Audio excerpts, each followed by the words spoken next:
নির্বাচনের পরে সারা রাজ্য জুড়ে যে হামলা হচ্ছে এবং বিশেষত সন্দেশখালির যে ঘটনা, সেই ঘটনা সম্পর্কে রাজ্যপাল নিজেও অনেক তথ্য সংগ্রহ করেছেন এবং আমাদের কাছ থেকেও কি ব্যাপার, কীরকম কি হচ্ছে, কেন হচ্ছে, কারা করছে, কী উদ্দেশ্যে করছে, এই সামগ্রিক ব্যাপারে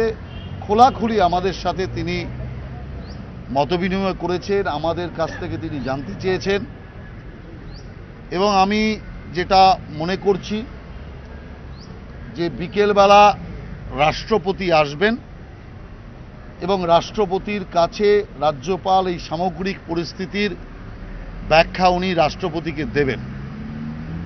আর আমার মনে হয়েছে সেই কারণের জন্যই রাষ্ট্রপতিকে সম্পূর্ণ পরিস্থিতি সম্পর্কে অবহিত করার জন্যই রাজ্যপাল আমাদের কাছ থেকে সমগ্র বিষয়টা একবার ঝালিয়ে নিলেন এবং তার রিপোর্ট তিনি রাষ্ট্রপতিকে দেবেন।